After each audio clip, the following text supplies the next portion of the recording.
ओम नमः शिवाय। माघ महात्म्य की कथा।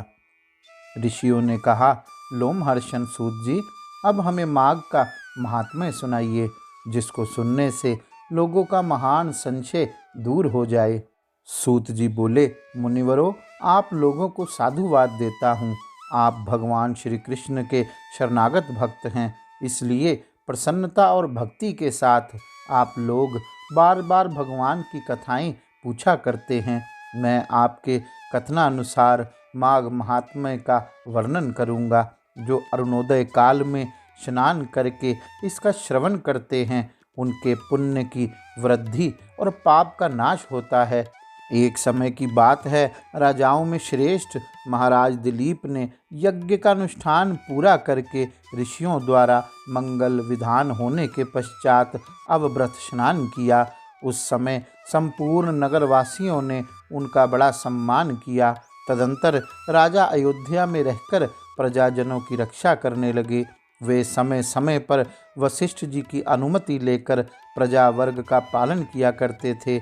एक दिन उन्होंने वशिष्ठ जी से कहा, भगवन, आपके प्रसाद से मैंने आचार, दंड नीति, नाना प्रकार के राजधर्म, चारों वर्णों और आश्रमों के कर्म, दान, दान की विधि, यज्ञ, यज्ञ के विधान, अनेकों व्रत, उनके उद्यापन तथा भगवान विष्णु की आराधना आदि के संबंध में बहुत कुछ सुना है। अब माघ स्नान का फल सुनने की इच्छा है। मुने, जिस विधि से इसको करना चाहिए वह मुझे बताइए।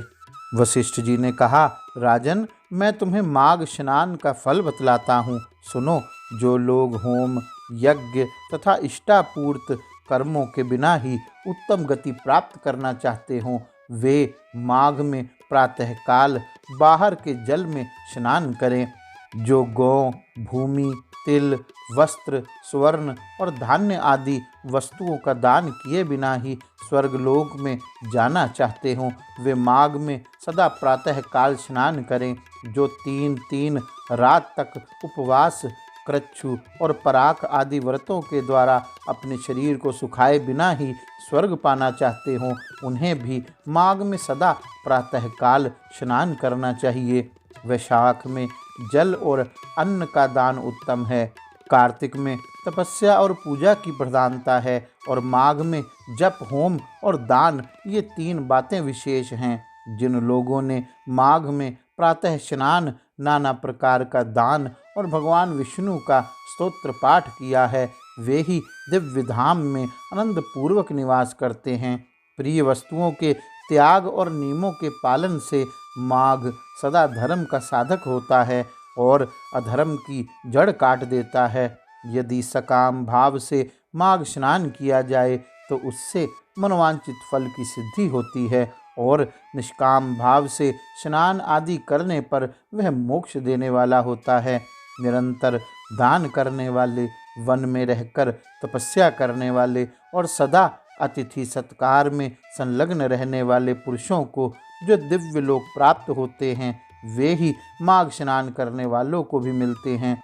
अन्य पुण्यों से स्वर्ग में गए हुए मनुष्य पुण्य समाप्त होने पर वहां से लौट आते हैं, किंतु माघ स्नान करने वाले मानव कभी वहां से लौट कर नहीं आते। माघ स्नान से बढ़कर कोई पवित्र और पाप नाशक व्रत नहीं है। इससे बढ़कर कोई तप और इससे बढ़कर कोई महत्वपूर्ण साधन नहीं है। यही परम हितकारक और तत्काल पापों का नाश करने वाला है। महर्षि भृगु ने मणि पर्वत पर विद्याधर से कहा था, जो मनुष्य माघ के महीने में, जब उषः काल की लालिमा बहुत अधिक हो, गांव से बाहर नदी या पोखरे में नित्य स्नान करता है, वह पिता और माता के कुल की 7 पीढ़ियों का उद्धार करके स्वयं देवताओं के समान शरीर धारण कर स्वर्गलोक में चला जाता है। गौरी शंकर भगवान की जय। ओम नमः शिवाय।